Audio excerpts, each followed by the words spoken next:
ശ്രീലളിതാ സഹസ്രനാമസ്തോത്ര പഠനം 58 ഭാഗം. അമേ നാരായണ. ദേവിയുടെ 801 നാമം പുഷ്ട. ശിവശക്തി ആരാധനാ സമ്പ്രദായങ്ങൾ പ്രകാരം ശിവനും ശക്തിയും 36 തത്വങ്ങൾ ചേർന്ന് സമ്പൂർണരായവരാണ്, അഥവാ സമ്പുഷ്ടിയുള്ളവർ, പുഷ്ടിയുള്ളവരാണ് ശിവനും ശക്തിയും. ഈ 36 തത്വങ്ങളായി പറയുന്നത് 5 ശുദ്ധ തത്വങ്ങൾ: ശിവൻ, ശക്തി, സദാശിവൻ, ഈശ്വരൻ, ശുദ്ധ വിദ്യാതത്വങ്ങൾ ഇവ ചേർന്ന 5 ശുദ്ധ തത്വങ്ങളും 7 ശുദ്ധാശുദ്ധ തത്വങ്ങൾ: മായ, കാലം, രാഗം എന്നിങ്ങനെ 7 ശുദ്ധാശുദ്ധ തത്വങ്ങളും അശുദ്ധ തത്വങ്ങളായ പ്രകൃതി, ബുദ്ധി, അഹങ്കാരം ഇവയും 5 ജ്ഞാനേന്ദ്രിയങ്ങളും 5 കർമ്മേന്ദ്രിയങ്ങളും 5 തന്മാത്രകളും 5 മഹാഭൂതങ്ങളും ചേർന്നതാണ് ശിവനും ശക്തിയും. ഇവയെല്ലാം ചേർന്ന് പുഷ്ടിപ്പെട്ട ദേവിയെ പുഷ്ട എന്ന് വിളിക്കുന്നു. സ്വയം പോഷണത്തിൻ്റെ രൂപത്തിലിരിക്കുന്ന പുഷ്ടയായ ദേവി ലളിതാംബിക. 802 നാമം പുരാതന. പ്രപഞ്ചത്തിൽ ആദ്യം രൂപം കൊണ്ടത്, ഒരു അണ്ഡമായി രൂപം കൊണ്ടത് ദേവിയാണ് എന്ന് പറഞ്ഞു. അതിനാൽ തന്നെ പുരാതനയായവൾ, ആദ്യത്തെ സൃഷ്ടിയായത് ദേവി തന്നെ. 803 നാമം പൂജ്യ. പൂജനീയമായ ഗുണങ്ങളോട് കൂടിയ ദേവി ലളിതാംബിക. നിസ്വാർത്ഥമായ സ്നേഹം, കരുണ, വീര്യം എന്നിങ്ങനെ ആർക്കും ആരാധന തോന്നുന്ന പൂജനീയമായ ഗുണഗണങ്ങളോടുകൂടിയ ദേവിയെ പൂജ്യ എന്ന് വിളിക്കുന്നു. എല്ലാവരാലും പൂജിക്കപ്പെടുന്നവൾ.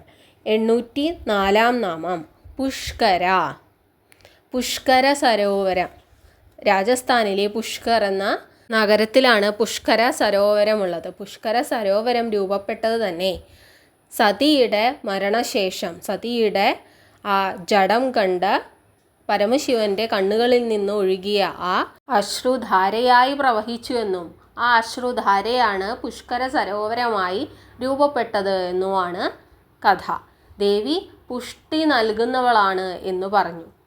പുഷ്ടി നൽകുന്ന ദേവി സ്വയം പുഷ്ടിയായി പരിപൂർണതയായി നിലനിൽക്കുന്നു. പരിപൂർണത എന്നൊരർത്ഥം കൂടിയുണ്ട് പുഷ്കര എന്ന വാക്കിന്. 805 നാമം പുഷ്കരേക്ഷണ. പുഷ്കരം താമര, ഈക്ഷണ എന്നാൽ നേത്രങ്ങൾ. താമര ഇതൾ പോലെയുള്ള നീണ്ട നേത്രങ്ങളോടുകൂടിയ ദേവി ലളിതാംബിക. ദേവിയുടെ കണ്ണുകളുടെ മനോഹാരിതയെ പറ്റി വർണ്ണിക്കുന്ന ഒട്ടനേകം നാമങ്ങളുണ്ട് ലളിതാ സഹസ്രനാമത്തിൽ. ദേവിയെ കാമാക്ഷി, മൃഗാക്ഷി എന്നൊക്കെ നാം വർണ്ണിച്ചിട്ടുണ്ട്. 806 നാമം പരംജ്യോതി. ഏറ്റവും പ്രകാശപൂരമായതെന്തോ അതാണ് ദേവി ലളിതാംബിക. ഏറ്റവും പ്രകാശപൂരമായത് ബ്രഹ്മമാണ് എന്ന് പറയുന്നു. പ്രകാശം എന്നുള്ളതിന് ജ്ഞാനം എന്നൊരു അർത്ഥം കൂടിയുണ്ട്.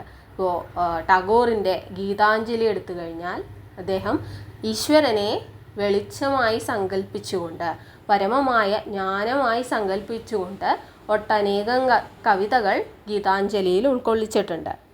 ദേവി ചിതഗ്നികുണ്ഠ സംഭൂതയാണ്. ആ അഗ്നികുണ്ഠത്തിൽ നിന്ന് 1000 സൂര്യന്മാർ ജ്വലിച്ച ആ തേജസ്സോടെയാണ് ദേവി ഉയർന്നു വരുന്നത്. സൂര്യന് പോലും പ്രകാശമാകുന്ന ദേവി പരംജ്യോതിയായി പ്രകാശിക്കുന്നു. 807 നാമം പരംധാമ. പരംധാമ എന്നാൽ പരമമായ ലക്ഷ്യമെന്തോ അതാണ് ദേവി. ഭാരതീയ തത്വചിന്തയിൽ പരമമായ ലക്ഷ്യമായി പറയുന്നത് മോക്ഷമാണ്, മോക്ഷപ്രാപ്തിയാണ്, വൈകുണ്ഠമാണ്. ആ മോക്ഷപ്രാപ്തിയായി, ആ പരമമായ ലക്ഷ്യമായി നിലനിൽക്കുന്നത് ദേവിയാകുന്നു എന്ന അർത്ഥം. 808 നാമം പരമാണു. പരമമായ അണു. ഒരു അണു, ഒരു സെൽ, അതിനേക്കാൾ ചെറുതാണ് പരമാണു. ഒരു ന്യൂട്രോൺ എന്നൊക്കെ പറയാം. അണുവിലും ചെറുത്. ന്യൂട്രോണും ഇലക്ട്രോണും ഒക്കെ ചേർന്നാണ് ഒരു അണു രൂപപ്പെടുന്നത്, ഒരു സെല്ലുണ്ടാകുന്നത്. ആ സെല്ലിനേക്കാൾ ചെറുതായി നിലനിൽക്കാൻ സാധിക്കുന്നവൾ. ഉപനിഷത്തുകൾ പ്രകാരം ചെറുതിനേക്കാൾ ചെറുതാണ് ദേവി ചൈതന്യം. ആ ചൈതന്യത്തെ അറിയാൻ നിസ്വാർത്ഥ ഭക്തി കൊണ്ട് മാത്രമേ സാധിക്കൂ.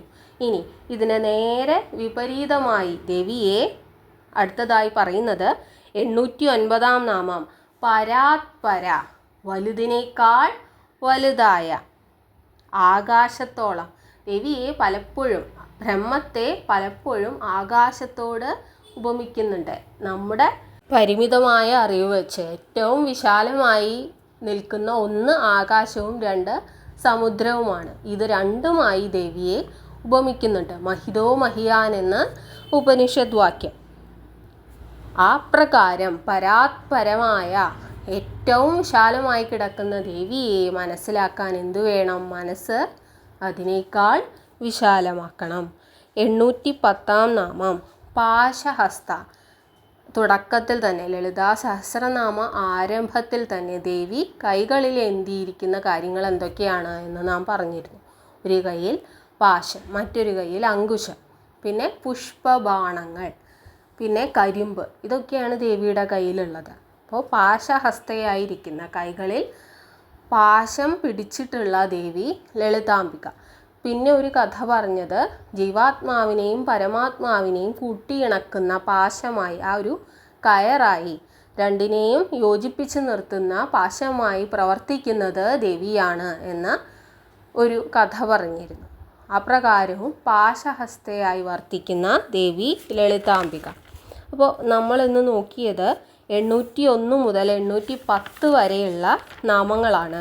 പുഷ്ട, പുരാതന, പൂജ്യ, പുഷ്കര, പുഷ്കരേക്ഷണ, പരം ജ്യോതി, പരം ധാമ, പരമാണു, പരാത്പര, പാശഹസ്ത. ഇത്രയും നാമങ്ങളാണ് നോക്കിയത്.